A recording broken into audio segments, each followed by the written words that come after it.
In this episode of In Your Neighborhood, we sit down with Mr. Food Guy himself, Embassy 5 Chicago's Steve Dolinsky, and no other place to visit with Steve than the iconic Cafe El Tapatio in the Lakeview community.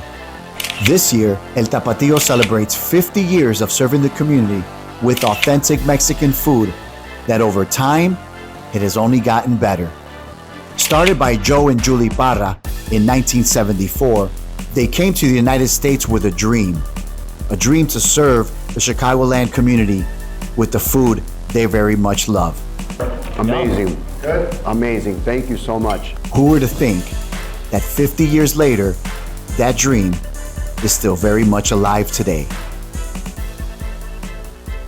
Steve, thanks for hanging out. Good to see you, man. Good to see you. Good to see you. Last time was over the Zooming. Last time was over Zoom, over Riverside. It's an app that I use. It's so simple to use, but once I had an opportunity to get in front of the camera with you, I was like, let's get together, let's go eat, let's hang out. You said food, so I was like, yeah, where are we meeting? Let's go. I know I asked you this in the other interview, but just being here and on camera, my thing is, what got you into being a food critic and food reporter? Food reporter. Yeah. I know, and I know you're not a food critic, but you go to so many. There's a big difference, but right? There's a difference, I think. Yeah. What got me into that was just kind of right place, right time. I was a news reporter at CLTV when they first launched in 93, good old so CC. 30 years ago. And then in 95, they said, we're going to create a TV version of the Chicago Tribune's food section. And it's going to be called Good Eating. And it'll come out every weekend, and it'll kind of mirror, shadow the food section.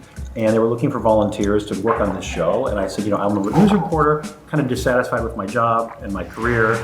And I was thinking of getting out of television, but I really loved food always. I loved travel and discovering new foods.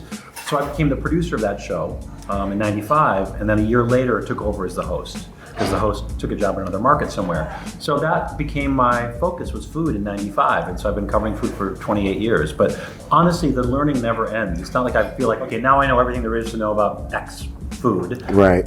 You're learning every week. I was just in Japan, and I'm learning about Japanese food as I'm traveling. I was just in Amsterdam, learning about Dutch food which isn't really like a lot to learn, but all due respect to the Dutch. But no, I'm really trying to constantly just learn all there is to know about everything. And so it's my lifelong MBA about food.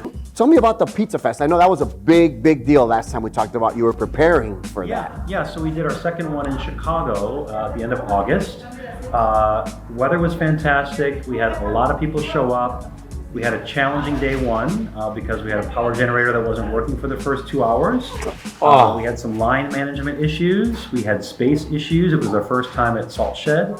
By 3 o'clock in the afternoon, we figured it out. We extended it until 6 o'clock, so we had a nice afternoon. Day two was perfect. Day two was just so perfect. We had plenty of pizza, lots of enthusiasm for what we were doing. It was just great. So we're taking that expertise now. We're going to go to Los Angeles again in the spring. In April, we'll do our second one in LA. And then in the fall, we're going to go to Nashville. I started cobbling together this idea, well, maybe we could do Pizza Fest, not just in Chicago, but also LA, because, huge market, second largest city in the country. Yeah. People love to eat out there. The problem with LA is that people stay in their bubbles and they don't travel beyond, if you're in the South Bay, you're not going east of the 405.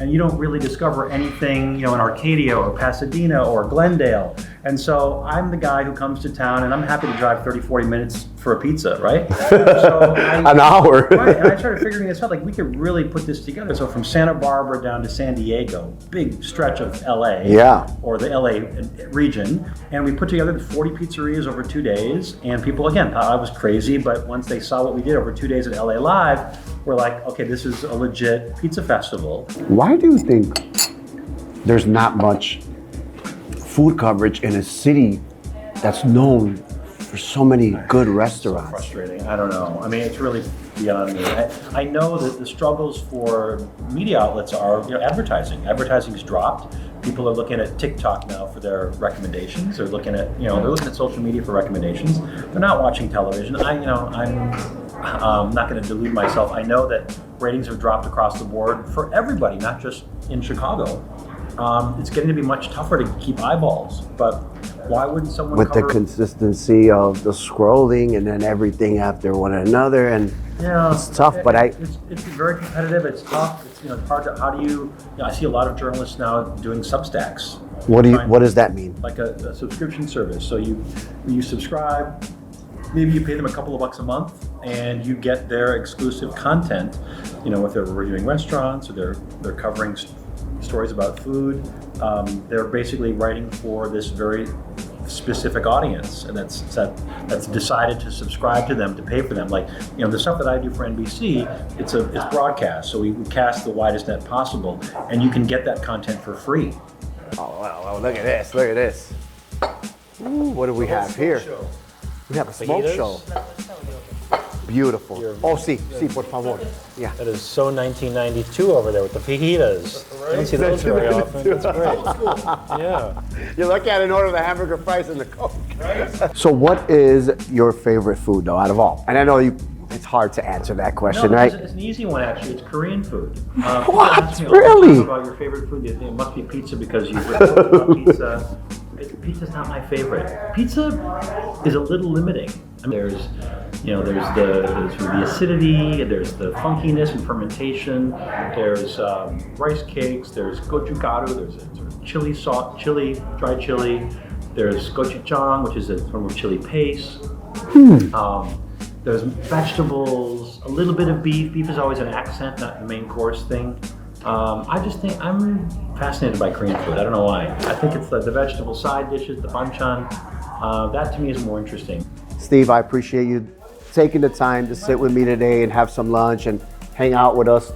My pleasure. Thank you so much. Yeah. I mean, we got to do this again, and maybe we should try that at a Korean place. I'd love to take you for Korean. Yeah, that would be that'd fun. You guys open to it? Let's get the camera crew up there. We'll bring everybody down to the Korean food for sure. All right, good to see you. Thanks again, Yeah, Steve. thank you. I appreciate it. Guys, don't forget, come on visit Cafe El Tapatio, 3400 North Ashland. Thanks to my friend Steve Dolinsky. You can find him on NBC.com. You can also find him at stevedolinsky.com, right? Yeah, Thursdays, NBC, 10 o'clock. Thursdays, NBC, 10 o'clock. Thank you so much, guys. Mike the Realtor in your neighborhood. Steve Dolinsky. Goodbye. Well, I wish I can show you the whole Lakeview community, but for now, I hope I left you hungry for more. Be sure to subscribe to my YouTube channel for this episode and more. And for all your real estate needs, contact your neighborhood friend, Mike the Realtor. I know just the place.